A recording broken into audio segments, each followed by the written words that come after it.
ഇന്ന് നമുക്കൊരു random evening vlog ഉണ്ടാകും. ഞാൻ ഇപ്പോൾ ഉള്ളത് നിത്തിൻ്റെ വീട്ടിലാണ്. അവിടെ നമ്മളെല്ലാവരും കൂടി ഒന്ന് ഈവനിങ് നടക്കാൻ വേണ്ടിയിട്ട് ഇറങ്ങിയതാണ്. ഇവരുടെ ഈ സ്ഥലമൊക്കെ കാണാൻ നല്ല ഭംഗിയാണ്. കുറേ കുളങ്ങളും പിന്നെ ഫുള്ള് പച്ചപ്പും. പിന്നെ ഇവരുടെ ഓരോ സ്ഥലത്ത് പോകണമെങ്കിലും ഇങ്ങനെ കുഞ്ഞു കുഞ്ഞു പാലങ്ങളുണ്ട്. അത് കയറിയിട്ട് വേണം ഇവരുടെ സ്ഥലത്ത് പോകാൻ വേണ്ടിയിട്ട്. അങ്ങനെ ഞങ്ങൾ വന്നപ്പോഴാണ് ഞാൻ ഈ ഒരു തേങ്ങ കണ്ടത്. അതിലൊരു തേങ്ങ മാത്രമേ ഉള്ളൂ, പക്ഷെ ആ തേങ്ങയുടെ ഷേപ്പ് വേറൊരു രീതിയിലാണ്. അങ്ങനെ ഞങ്ങൾ കായൽ കണ്ടു, പിന്നെ കുറേ കുഞ്ഞു കുഞ്ഞു കുളം കണ്ടു. പിന്നെ ഇതുപോലത്തെ ഉള്ള ഓരോ പാലങ്ങൾ കയറി ഇറങ്ങി ഞങ്ങൾ വേറൊരു സ്ഥലത്ത് കൊണ്ടുപോയി. അങ്ങനെ ഞങ്ങൾ എല്ലാവരും കൂടെ നടന്നു വന്നപ്പോഴാണ് അത് ഈ ഒരു മരം കണ്ടത്. ഞങ്ങളുടെ ഇവിടെ ഇതിന് ഗ്ലൂബിക്ക എന്നാണ് പറയുന്നത്. നിങ്ങളുടെ അവിടെ എന്താ പറയുന്നതെന്നൊന്ന് പറയണേ.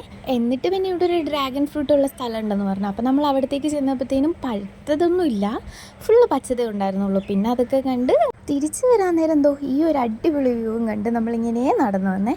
അത് കഴിഞ്ഞപ്പോഴത്തേനും ഇവിടെയുള്ള എല്ലാ വീട്ടിലും ഇങ്ങനെ കയറ് വിരിക്കുന്ന ഒരു ഇതുണ്ട്. ഞാൻ ഇവിടെ ഓൾമോസ്റ്റ് എല്ലാ വീട്ടിലും കണ്ട്. പിന്നെ ഈ ഒരു പാലം കയറി നമ്മൾ വീട്ടിലെത്തി. അപ്പോൾ അടുത്ത വീഡിയോയിൽ കാണാം. ടാറ്റാ.